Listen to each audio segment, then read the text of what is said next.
Bagaimana Abu Bakar membentuk lembaga peradilan? Salah satu syarat terbentuknya sebuah negara adalah adanya lembaga peradilan. Semenjak masa Nabi Muhammad, Madinah telah memiliki lembaga peradilan, di mana Rasulullah sendiri yang menjadi hakim tertinggi. Memasuki era Khulafaur Rasyidin, secara umum sistem peradilan masih melanjutkan dan mengadopsi dari era kenabian. 4 khalifah setelah Rasulullah masih menjaga dan mempertahankan semua apa yang ditetapkan pada periode kenabian secara total dan utuh. Penerapan hukum dilaksanakan secara penuh dengan nas dan maknanya sebagaimana era Rasulullah. Garis besar sistem peradilan pada masa era Abu Bakar Ash-Shiddiq dan juga 3 khalifah berikutnya terdapat pada 2 hal mendasar, yaitu: pertama, mempertahankan dan menjaga nas-nas periode kenabian dalam dunia peradilan, terikat penuh dengannya, berjalan dalam rel-relnya secara konsisten. Kedua, meletakkan sejumlah aturan dan regulasi peradilan baru untuk mengokohkan pilar-pilar negara secara lebih luas dan juga untuk menghadapi berbagai perkembangan zaman yang semakin beragam. Namun, khalifah dan para sahabat menyadari bahwa hanya Nabi yang mendapatkan jaminan maksum dari Allah. Karena itulah, meskipun para khalifah menempati posisi tertinggi dalam sistem peradilan, namun tetap menunjuk sahabat-sahabat lainnya sebagai penasehat. Dalam setiap kali memutuskan perkara, khalifah dan para sahabat yang ditunjuk sebagai penasehat selalu bermusyawarah. Sebagaimana Khalifah Abu Bakar, ketika menemui sebuah kasus hukum, pertama-tama beliau akan merujuk kepada Al-Quran untuk mencari dasar yang bisa dijadikan putusan hukum. Jika tidak menemukan, beliau akan merujuk pada teks-teks As-Sunnah An-Nabawiyah atau yang dikenal sebagai hadis. Jika tetap tidak menemukan, maka Khalifah Abu Bakar akan bertanya kepada para sahabat, "Apakah kalian mengetahui ada putusan hukum yang pernah dikeluarkan Rasulullah dalam kasus seperti ini?" Terkadang ada beberapa sahabat yang mengetahui bagaimana Rasulullah memberikan putusan untuk kasus-kasus tertentu yang ditanyakan oleh Khalifah Abu Bakar. Setiap kali ada sahabat yang mengetahui, Khalifah Abu Bakar berkata, "Alhamdulillah, segala puji bagi Allah yang telah menjadikan di antara kami orang yang mengingat dan menghafal dari Nabi kita."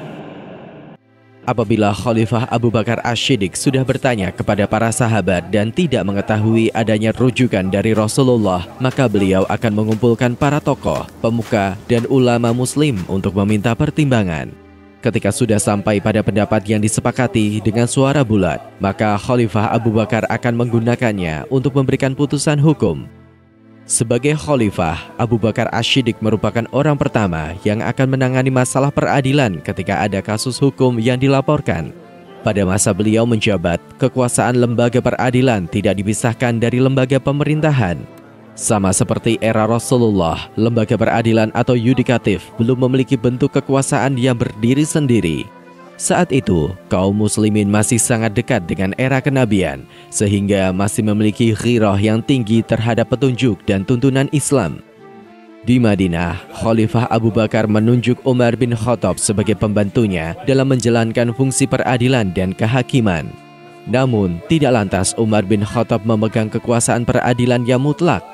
Khalifah Abu Bakar masih mempertahankan sebagian besar qadhi atau hakim yang diangkat oleh Rasulullah. Sistem pengambilan keputusan hukum pada masa Khalifah Abu Bakar terutama didasarkan pada Al-Quran. Kedua, pada As-Sunnah An-Nabawiyah, termasuk di dalamnya putusan hukum yang pernah dilakukan Rasulullah.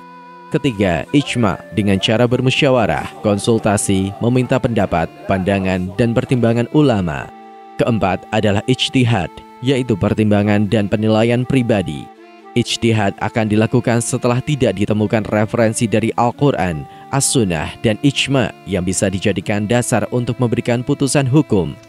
Sebuah riwayat mencatat bahwa Khalifah Abu Bakar pernah didatangi seorang nenek untuk meminta bagian warisan.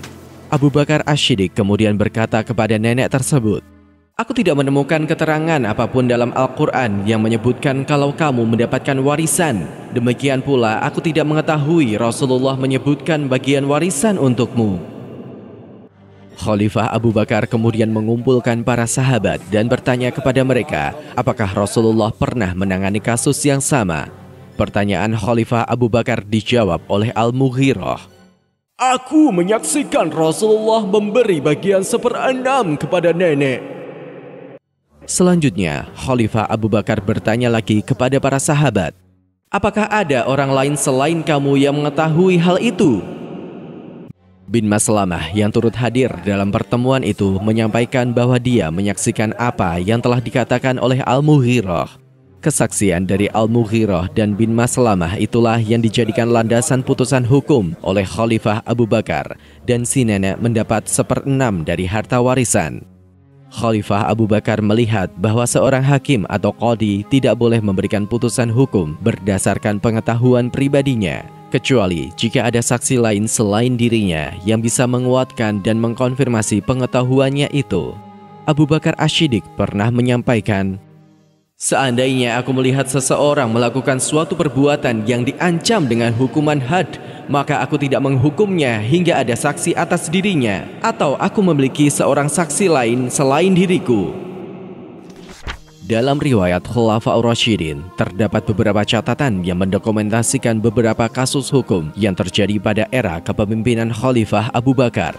Qais bin Hazim meriwayatkan bahwa pernah terjadi suatu kasus perebutan harta antara ayah dan anak. Qais mengatakan, aku berada bersama-sama dengan Khalifah Rasulullah. Kemudian seorang laki-laki berkata kepada beliau, wahai Khalifah Rasulullah, ayahku ingin mengambil semua harta yang aku miliki. Khalifah Rasulullah pun bertanya kepada ayah dari laki-laki itu, sesungguhnya apa yang boleh kamu ambil dari harta anakmu adalah secukupnya.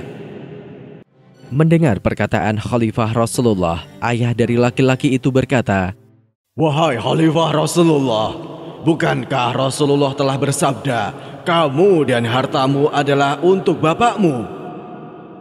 Khalifah Abu Bakar pun menjawab, ridho dan puaslah kamu dengan apa yang telah diridhoi Allah. Maksud dari Khalifah Abu Bakar dalam hal ini adalah perihal nafkah.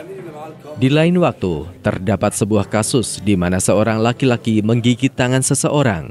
Upaya melepaskan diri dari gigitan itu menyebabkan beberapa gigi penggigitnya rontok. Permasalahan itu kemudian dilaporkan kepada Khalifah Abu Bakar dan ada permintaan hukuman qisas karena gigi yang rontok.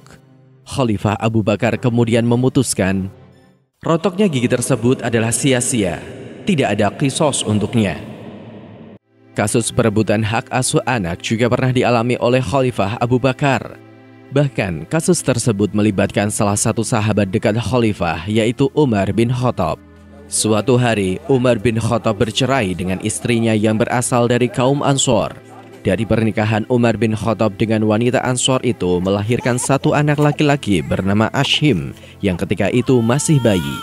Di kemudian hari, Umar bin Khattab bertemu mantan istrinya di kawasan Muhasir yang terletak di antara Mekah dan Arafah.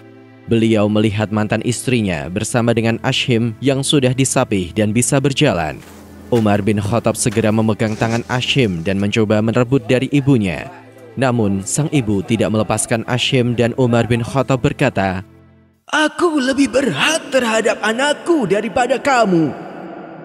Umar bin Khattab membawa permasalahan itu kepada Khalifah Abu Bakar Asy-Syiddiq.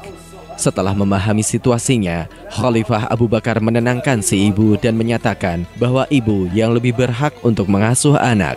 Kepada Umar bin Khattab, Khalifah Abu Bakar mengatakan, pengasuhan dan perawatan ibu adalah lebih baik bagi anak ini daripada kamu, hingga anak ini menginjak remaja dan selanjutnya bisa memilih sendiri ingin ikut siapa. Dalam sebuah riwayat lainnya, disebutkan bahwa Khalifah Abu Bakar mengatakan, si ibu lebih halus, lebih lembut, lebih penyayang, dan ia lebih berhak terhadap anaknya selama ia belum menikah lagi. Pada masa Khalifah Abu Bakar dan juga Khulafaur Rasyidin, etika, semangat, dan norma-norma peradilan sangat dipertimbangkan dan diperhatikan dalam melindungi orang-orang lemah, membela kaum yang dizolimi, menerapkan persamaan di antara pihak-pihak yang berperkara, menegakkan kebenaran dan hukum syara' terhadap semua orang. Di depan hukum era Khulafaur Rasyidin, Khalifah, Amir, Wali, dan orang kebanyakan memiliki posisi yang sama.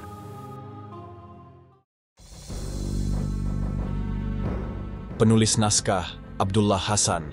Ilustrator Yudi Toto. Narator Diah, Rashid, dan Putra. Musik Agusti M. Editor Nur Hafila. Produser Haidar Ahmad Furqoni. Diproduksi oleh Kastari Sentra Media.